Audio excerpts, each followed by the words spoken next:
Neste vídeo iremos falar sobre a evolução do tamanho dos dentes do tigre de dente de sabre. Eu sou a Leonor e sou responsável por vos apresentar este animal, o tigre de dente de sabre.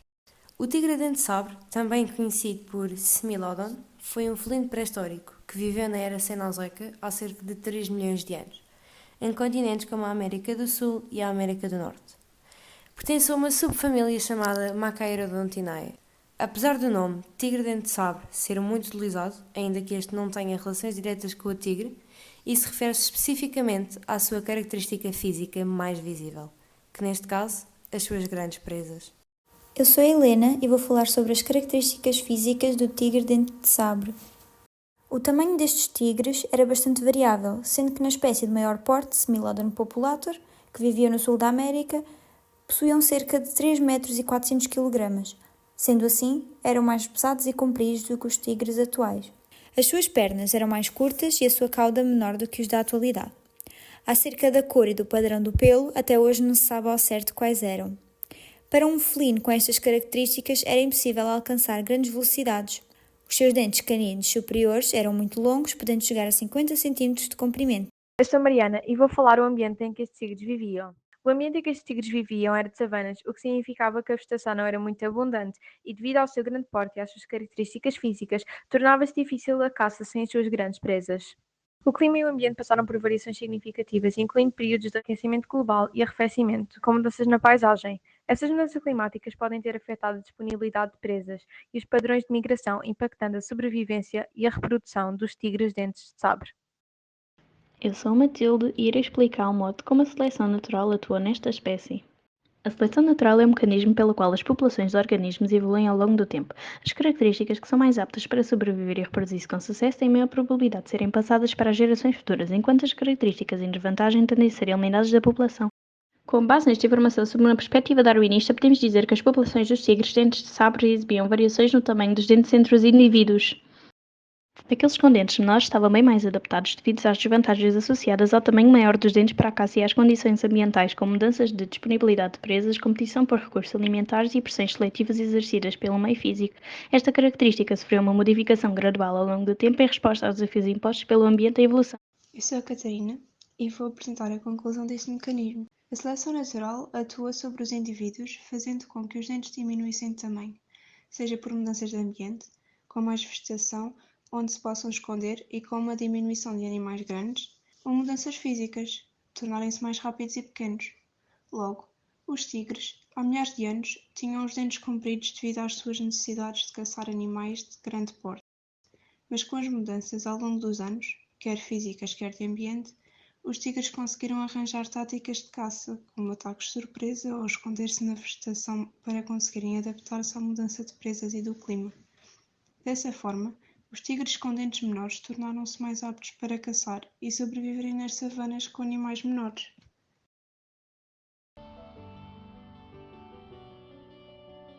Os peixes pulmonares são uma subclasse de peixes ósseos que possui a capacidade de respirar ar atmosférico usando pulmões adaptados. Isso significa que, ao contrário da maioria dos peixes que dependem exclusivamente das suas brânquias para obter oxigênio da água, os peixes pulmonares podem emergir à superfície para respirar ar. Mas como poderiam ter peixes desenvolvido pulmões?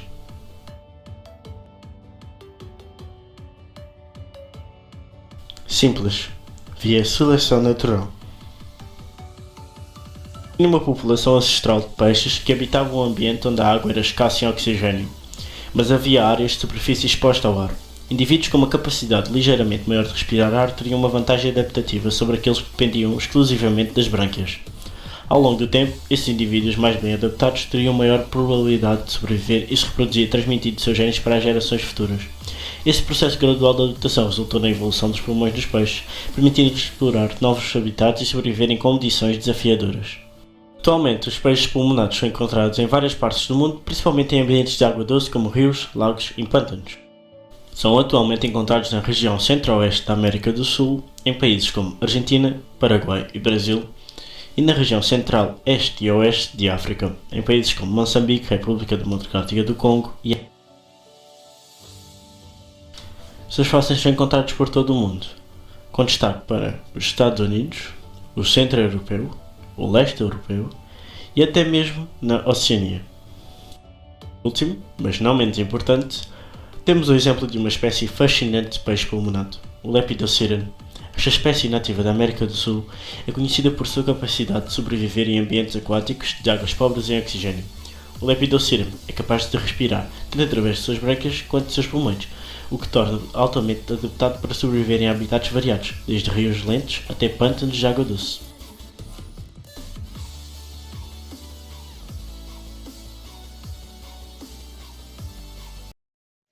Estamos a estudar uma população de cobras, uma população que apresentou evolução em várias características ao longo de milhões de anos.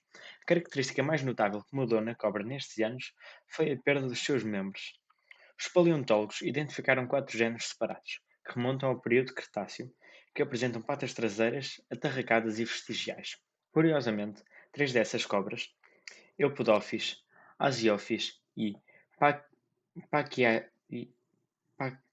Paquirakis, foram descobertas no Oriente Médio, enquanto uma quarta, Nasiash, vivia do outro lado do mundo na América do Sul.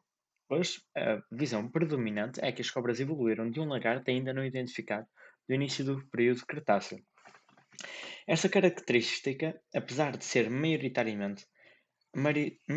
nas cobras de antigamente, não se aplicava a todas, havendo uma variabilidade nesta população. Numa perspectiva neodarwinista, devido a mutações genéticas, existiam indivíduos com diferentes graus de desenvolvimento dos membros das populações de cobras. Esta variabilidade deve-se a mutações, e visto que as cobras têm e tinham reprodução sexuada, isto também irá aumentar a sua variabilidade.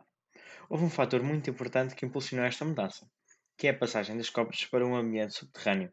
As cobras sem membros são mais ágeis e capazes de se locomover com facilidade em ambientes apertados, o que lhes dava uma grande vantagem.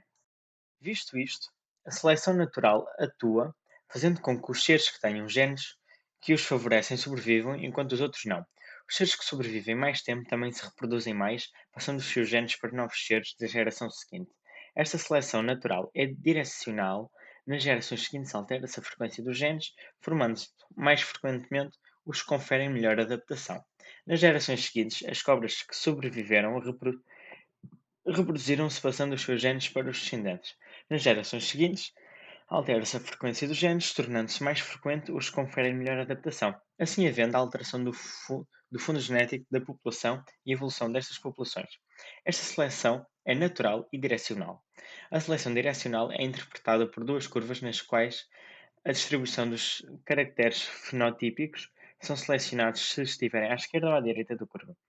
Caso as duas extremidades da curva sejam selecionadas, a seleção natural seria disruptiva e não direcional. Ou seja, se um indivíduo viver num ambiente que pode mudar constantemente e se essa mudança persistir durante algum tempo, poderá favorecer uma certa característica hereditável.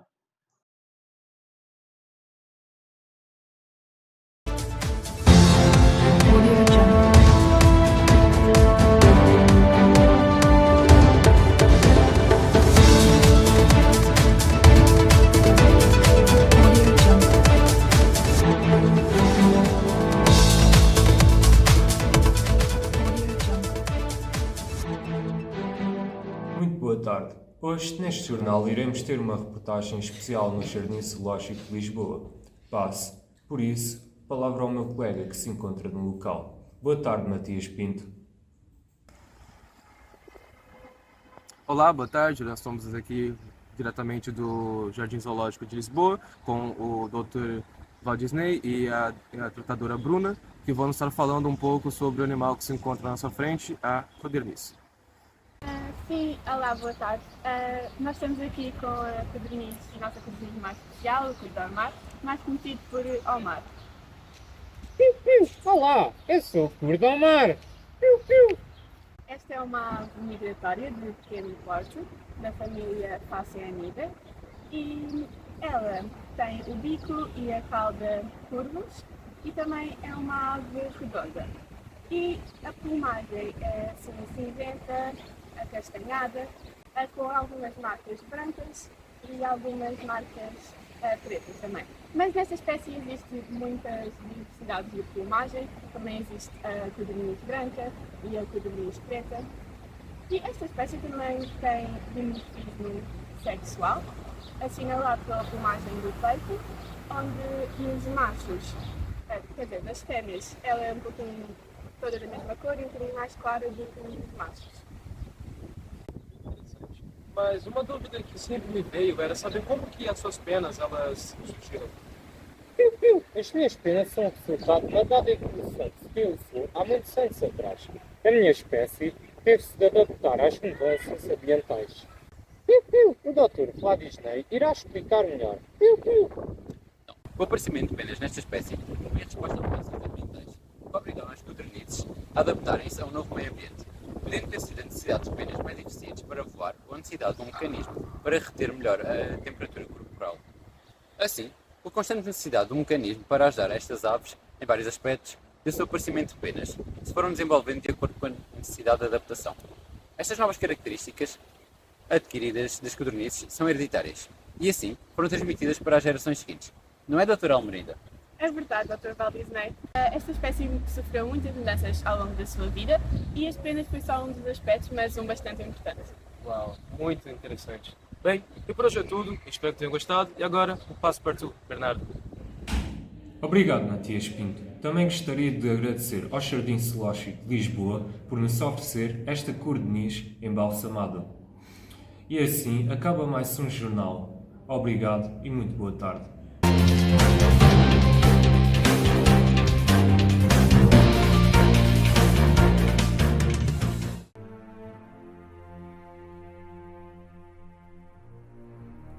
A teoria da evolução de Darwin fornece uma estrutura sólida para compreender a evolução das mandíbulas nos peixes.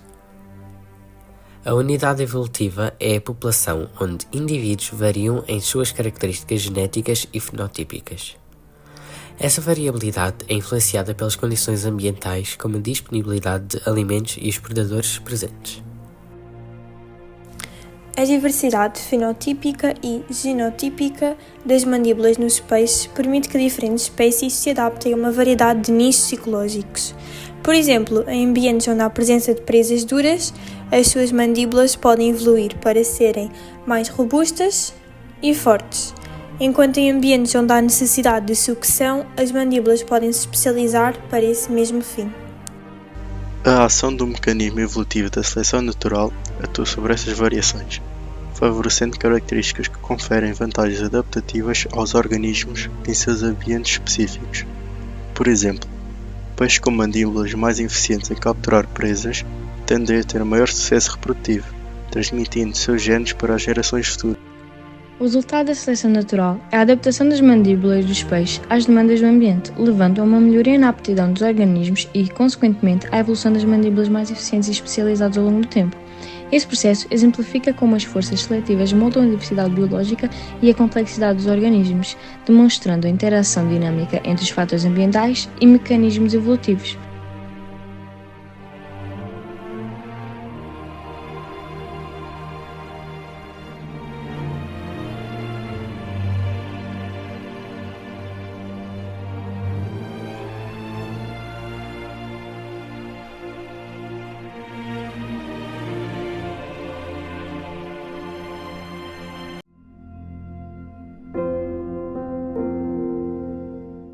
Ao longo da evolução, as caudas dos répteis passaram por uma série de adaptações e variações, dependendo das pressões seletivas dos diferentes ambientes e estilos de vida das espécies. Nos primeiros répteis, as caudas provavelmente desempenhavam um papel importante na locomoção terrestre e no equilíbrio. Eles podem ter sido relativamente simples em estrutura e usados principalmente para a estabilização durante a locomoção. De acordo com a teoria de Darwin, as populações de répteis apresentam variação natural nas suas características, incluindo a formologia das caudas. Essa variação pode ser resultado de mutações genéticas aleatórias, recombinação genética e outros processos, segundo o neodarwinismo. Em diferentes ambientes como florestas, desertos, oceanos e pradarias, as caudas dos répteis enfrentam diferentes desafios e oportunidades. Por exemplo, em ambientes arbóreos, os répteis podem beneficiar se as caudas forem preensas, facilitando a escalada eficiente, enquanto em ambientes aquáticos, caudas achatadas podem ser mais adaptativas para a natação.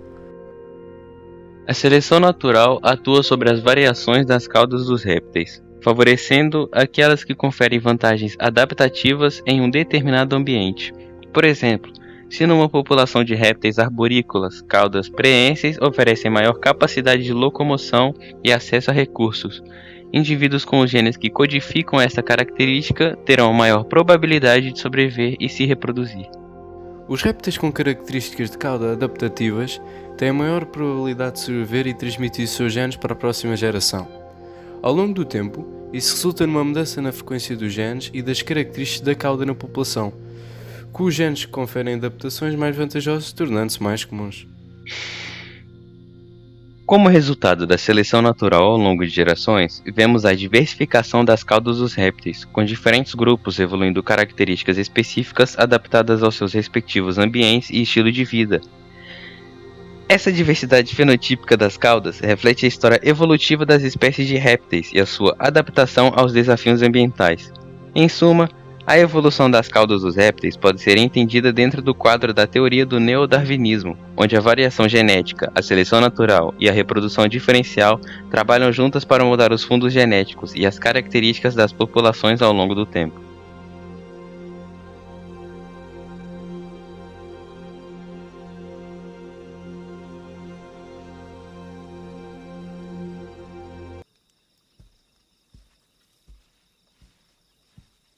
Os dinossauros são répteis antigos que se estima terem existido por mais de 167 milhões de anos, durante os períodos Triássico e Cretácico.